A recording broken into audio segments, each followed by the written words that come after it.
And we're back, y'all. Thank you for watching today. Go ahead and hit that like button, my people. You know that it helps us out a ton. And of course, it helps you because it helps us keep bringing you this content. Y'all, by now, you've probably heard about your new boy. You got a new boy on the block. His name is Zorhan Mandani. I think I'm pronouncing that correctly. He is the rising superstar in New York City, that is, who wants to basically take all of your money and, who knows, give it to the government so that the government can decide who should have it. Nothing new there, right? We've heard this many, many times. But at this point, y'all, this is causing many different groups to start to become up in arms and wonder, hold up, should we be putting up with this? Should we really go along with this? And one of those groups is the police. As you can see here, the Amuse on X account says 40% of NYPD cops to resign if Zorhan, here it calls him Zorhan, if Zorhan wins. His name is Zorhan, so we'll get that correct. It says experts and veteran police officers warned that a New York City led by Islamic socialist Zorhan Mandani could face a dual crisis of declining public safety and rising crime. With many NYPD officers resigning, Mamdani proposes establishing a new Department of Community Safety to assume police duties, replacing a diminished NYPD. This department would consist of unarmed safety officers trained to address the needs of residents from the city's LGBTQ, illegal, and Islamic communities. Now, y'all, this sounds, when you read this, you're like, hold up. Can this possibly be true? Like, just how radical is this guy? Can he be as radical as people are making him out to be?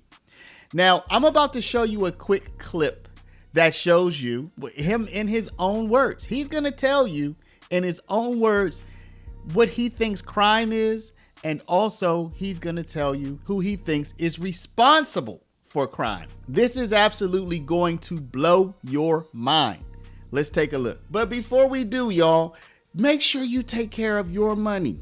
I'm not going to make this a long one, y'all. Go to Paralegold, PARALEGOLD.com, or call 844-651-8334, 844-651-8334. If you have $50,000 to $100,000 or more in your retirement, protected from inflation, protected from monetary debasement, you're about to retire. Make sure your money's still there and it's still worth something by investing at least some of it in gold. Talk to our partners at Augusta Precious Metals. Go click the link now, get the free information, and protect your precious retirement. Oftentimes, we've even found as legislators, when we go into these courts, the term violent crime is even used when people are stealing packages. Violent crime is even used when people are accused of burglary and there happens to be a housing unit in that same dwelling. So violence is an artificial construction. And we have to be very clear that what is happening here with these district attorneys, that is violence. That is violence of the highest degree. So there you see it, y'all. Zorhan Mamdani says that crime is a social construct. And you know what? Let's be real. If you want to be absolutely technical, he's right. Now, y'all might think, hold up, paralegal, hold up. You're going to agree with this craziness? But hear me out for a second. Crimes are definitions in a legal code. I give paralegal classes all the time, and I have to tell people, particularly people from another country, look, when you go to this state, this thing may be a crime. When you cross that state's lines to the other state, that exact same activity might not be a crime in the other state. So technically, Mamdani is correct here. Crimes are what we decide a crime to be. In one state, if you were to defend yourself without retreating first, if you were to use deadly force without retreating first, in one state, that may be legal. In another state, they say if you can safely retreat from a deadly encounter, you must retreat. If you were to use deadly force without retreating, that's illegal. So technically, Mamdani is correct. But I think the spirit of what he's saying, I disagree with, because we have kind of all agreed on what constitutes a crime and what hasn't. So as a society, we generally have the idea of it. And to have somebody come along and say, well, it's nothing more than something made up by society, that seems to undermine the safety of society. And I think that's why people are alarmed by Mamdani. And by the way, most things that are crimes, the type of crimes we're talking about, property crimes, crimes against humans, crimes against animals, nobody wants to repeal any of those crimes, right? Nobody wants to say it's okay for you to set somebody's house on fire. Nobody wants to say it's okay for you to assault or batter somebody. Nobody wants you to even say it's okay for you to go squat in somebody's house and take their house over and not leave. So, there's also that aspect of everything. But notice also how he pins a lot of the blame on district attorneys. Look who it was who introduced him when he won the Democratic primary. Letitia James. She's not necessarily the boss of the district attorneys of the state of New York, but you can kind of think about her like that.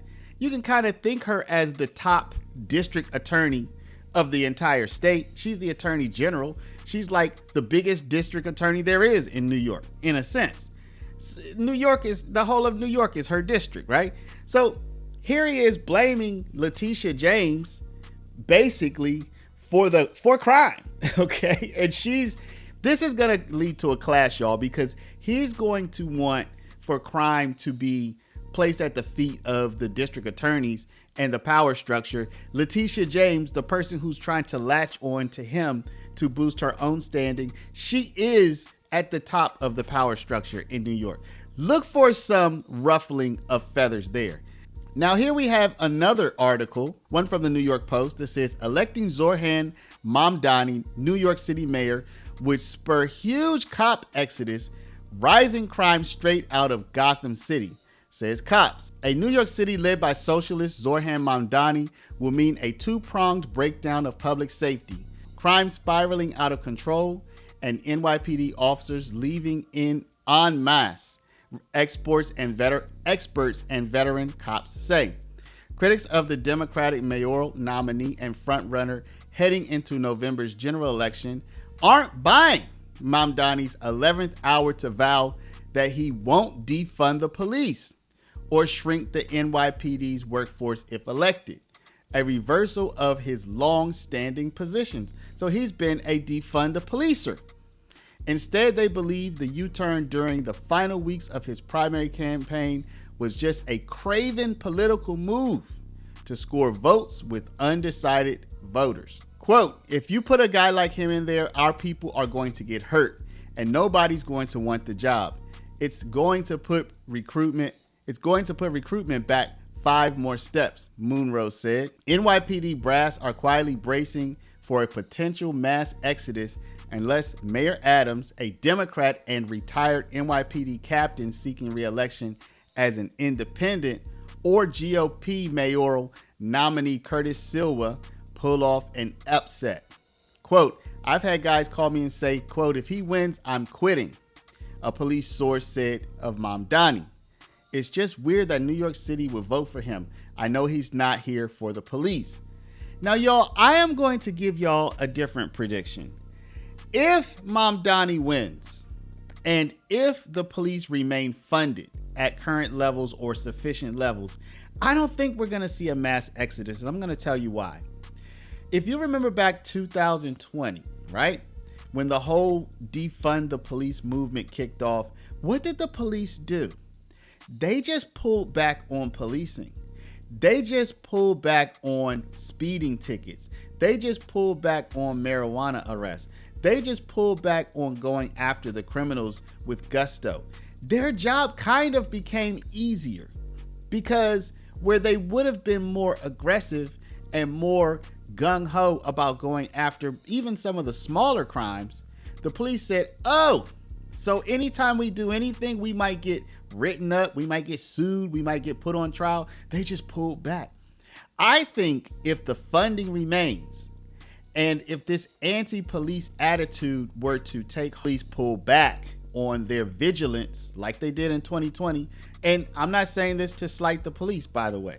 That was the climate of the time. They felt like anything they might do could get them in trouble. the public had seemingly turned on them, so they didn't know how to police and not get in trouble themselves. I think you could see that again, and police might say, hey, you know what, this job just got 50% easier. I'm still collecting my paycheck. They don't want me going after everybody. I'm not going after everybody. I can do something else with my time and still get paid. Anyway, that's what I think. Again, that's no slight to police. I just think that down in the comments. But before you do, please stop, hit the share button. Share this video out over email, text message, WhatsApp, Facebook, Snapchat, Instagram, all your favorite social mediums. And of course, if you're not a subscriber, please do subscribe. For all of my people looking at this saying, this is crazy. This whole world is crazy now. What am I going to do? One thing you can do is protect your retirement. Go to Paralegold, PARALEGOLD.com. and download the information about protecting your retirement with gold. Also reach out to our partners at Augusta Precious Metals at 844-651-8334. I want to thank y'all for watching. Love y'all. We'll see you back in the next one.